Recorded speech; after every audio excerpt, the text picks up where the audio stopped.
시편 113편 1절에서 9절까지의 말씀을 제가 봉독하겠습니다. 할렐루야, 여호와의 종들아 찬양하라. 여호와의 이름을 찬양하라. 이제부터 영원까지 여호와의 이름을 찬송할지로다. 해 돋는 데에서부터 해 지는 데까지 여호와의 이름이 찬양을 받으시리로다. 여호와는 모든 나라보다 높으시며 그의 영광은 하늘보다 높으시도다. 여호와 우리 하나님과 같은 이가 누구리요? 높은 곳에 앉으셨으나 스스로 낮추사 천지를 살피시고 가난한 자를 먼지 더미에서 일으키시며 궁핍한 자를 거름 더미에서 들어세워 지도자들 곧 그의 백성의 지도자들과 함께 세우시며 또 임신하지 못하던 여자를 집에 살게 하사 자녀들을 즐겁게 하는 어머니가 되게 하시는도다. 할렐루야. 오늘 시편은 할렐루야로 시작해서 할렐루야로 끝나는 8개의 시편 가운데 하나입니다. 여러분, 할렐루야라는 말을 우리가 자주 듣고 또 하기도 하고 성경에 굉장히 많이 나올 것 같은데 구약 성경의 할렐루야는요 23번밖에 나오지 않습니다. 그것도 다 어디에 나오느냐? 시편에만 다 나오고 있습니다. 신약에서도 할렐루야가 4번 정도 나오는데 다 요한계시록에 나오니까 굉장히 성경에 많이 나오는 것 같은데 그렇게 많이 나오는 것은 아니겠죠. 여러분, 할렐루야의 뜻을 어제 말씀드렸습니다. 근데 할렐루야라고 하는 이 단어는요 합성어입니다. 할렐루 플러스 야훼가 합쳐져서 할렐루야가 되는 거죠. 여러분, 할렐루라고 하는 것은 너희는 여호와를 찬양하라고 하는 뜻이고 야훼는 우리 하나님의 이름입니다. 그러니까 할렐루야 할 때 이 야는 야훼를 줄임말이 되는 거죠. 그럼 할렐루야가 무슨 뜻이겠습니까? 너희는 여호와를 찬양하라.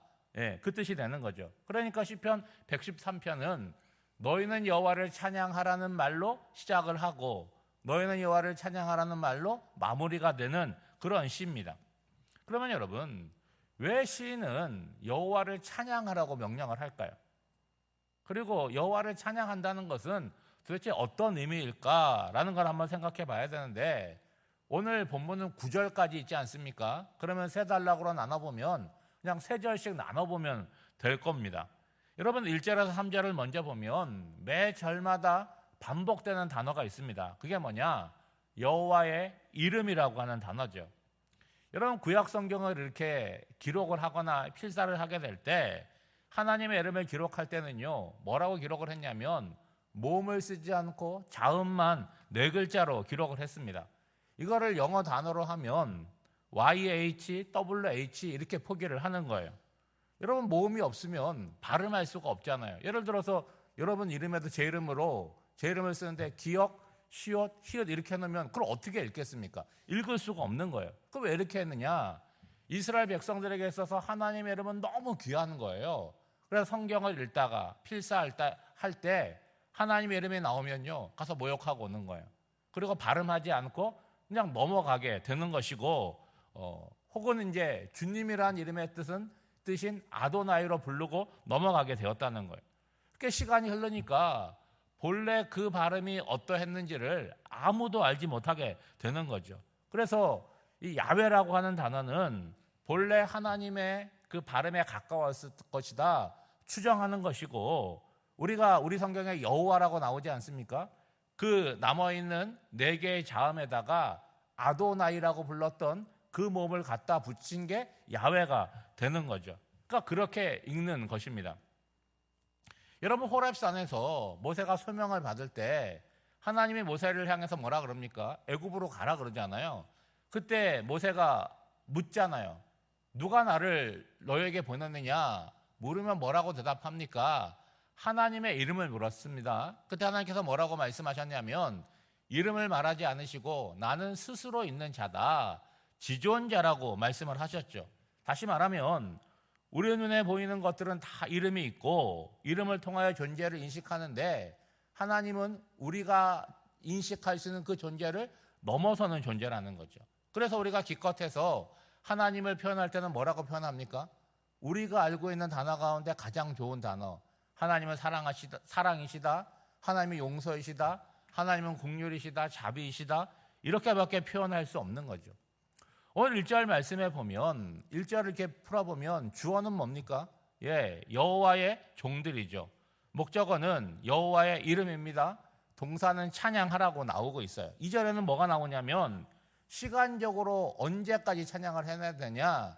지금부터 영원까지 찬양하라고 나오고 있습니다. 3절에는요. 공간적으로 해 뜨는 데서부터 해 지는 데까지 제한을 두지 않고 있죠. 과거의 대표기도 하시는 분들이 하나님의 이름을 부를 때 뭐라고 부릅니까? 전지전능하시고 무소부재하시고 영원하신 하나님, 그런 표현이 이 내용에 담겨져 있는 거죠. 여러분, 피조물 된 우리들은요 시간과 공간의 제약을 받습니다. 그러나 하나님은 그 모든 것을 뛰어넘는 초월적인 존재이죠. 여러분, 고대 사람들 세상이 어떠한지 모르잖아요.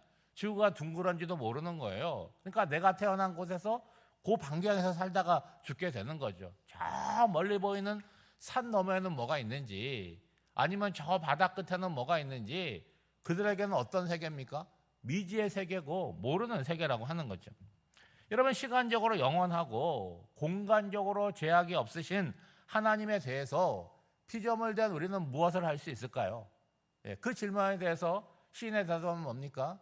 여호와의 종들아 여호와를 찬양하라고 명하고 있는 거죠. 그러면 이 찬양이라고 하는 건 그저 노래 부르는 것이냐? 그것이 아닙니다. 찬양이고 예배이고 하나님께 영광을 돌리는 거죠. 여러분, 예배를 말씀드리니까 우리가 주일에 모여서 함께 드리는 그 예배만으로 인식할 수가 있는데 그렇지 않습니다. 오늘 우리가 이 땅을 살아나가면서 어떻게 보면 모든 행위 자체가 일종의 예배 행위가 될 수 있는 거죠. 뭐가 전제되는 거예요? 하나님이 계심을 인식하는 거죠. 그리고 내가 그 앞에서 그분을 의식하고 살아가는 삶, 그게 예배이고 그게 기도이고 그게 하나님께 영광이 되는 삶으로 나아갈 수 있는 것입니다.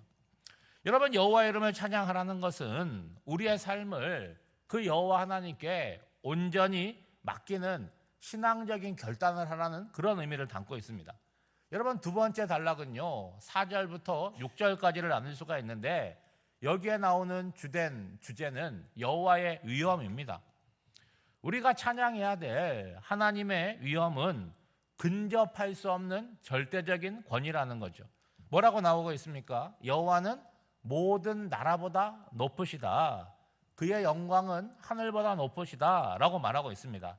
그러므로 우리 하나님 같은 존재는 어디에도 없다는 거예요. 여러분, 세상에도 다 평등한 것 같지만 권력으로 더 높은 사람이 있잖아요. 재산적으로도 더 부자들이 있습니다. 그리고 그냥 인간적으로 봐도 덩치도 더 크고 힘이 더 세고 싸움을 잘하는 사람들도 있습니다. 여러분, 그렇다고 할지라도 인간들 사이에서, 피조물 사이에서 부자이고 권위가 있고 그리고 힘이 세고 그 정도 수준일 뿐인 거죠. 그렇지만 여러분, 어떤 사람이라고 할지라도 인간이라고 하는 존재, 피조물이라고 하는 존재는요 시간 앞에 무력해지는 거예요. 그렇게 건강하던, 그렇게 힘이 세던 사람이 시간이 흘러가면 다 약해지게 되는 거 아니겠습니까? 또한 질병 앞에서는 어떻죠? 우리가 다 무력하다는 거예요. 뿐만 아니라 사람의 관계 가운데서도 내가 듣기 싫어하는 소리 한마디 들으면 어때요?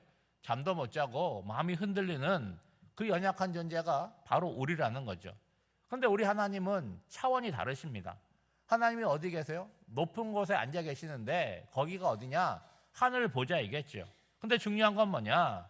당신께서 창조하신 세계를 늘 살펴보신다는 거예요. 그러기 위해서는 어떻게 하시냐?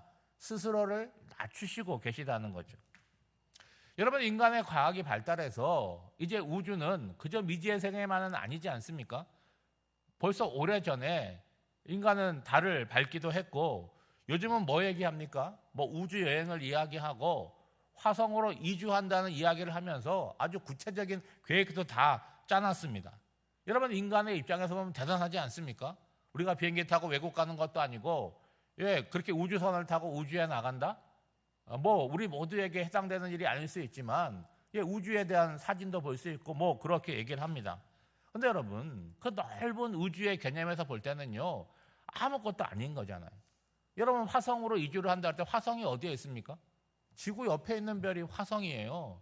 그게 제대로 옮겨갈지 어떻게 될지 모르겠지만 언젠가는 갈 수 있는 기술이 생길지는 모르겠습니다.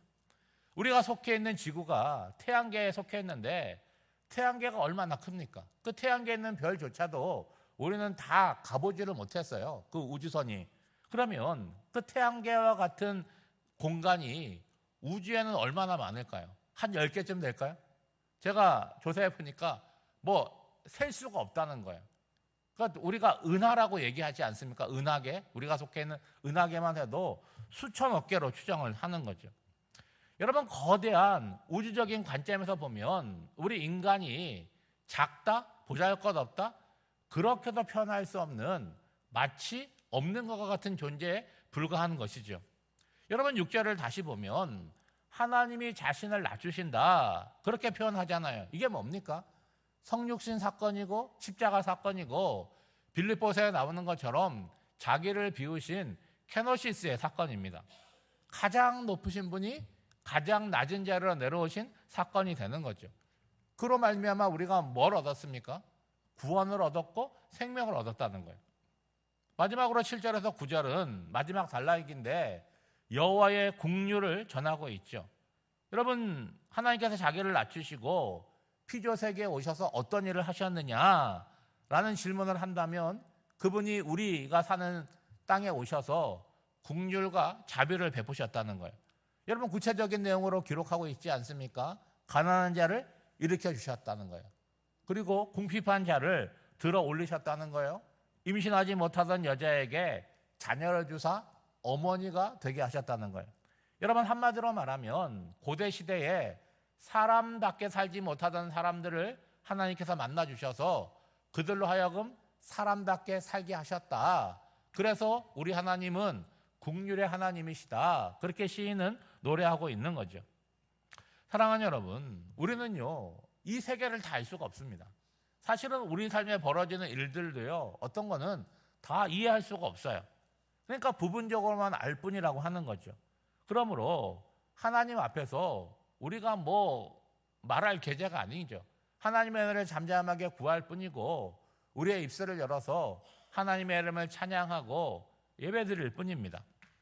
오늘 한 날을 살아갈 때도 오늘 시편 기자의 말씀을 기억하시면서 하나님을 찬양하고 우리의 일상 자체가 하나님을 인식하고 의식하고 예배하며 영광 돌리는 삶을 살아가는 저와 여러분이 되시기를 주님의 이름으로 축복합니다. 기도하겠습니다. 하나님 아버지, 새로운 하루를 열어주시고 말씀과 기도로 시작하게 하심을 감사드립니다. 오늘 시편을 통하여 하나님이 어떤 분이신지 다시 배우고 깨닫게 하시니 감사합니다. 여호와의 위엄이 얼마나 크고 위대한지요. 그 앞에서 우리가 드릴 수 있는 것은 찬송뿐임을 고백합니다. 하나님 앞에 나아와 예배하며 기도할 때마다 시간과 공간을 초월하시는 하나님, 가장 높은 곳에 계시지만 스스로를 낮추사 우리 곁에 친히 찾아오신 하나님을 깊이 만나게 하옵소서. 오늘 하루도 창조 세계를 바라볼 때 하나님의 숨결을 느끼고 기쁨과 감사함으로 살아가게 하옵시기를 예수님의 이름으로 기도하옵나이다. 아멘.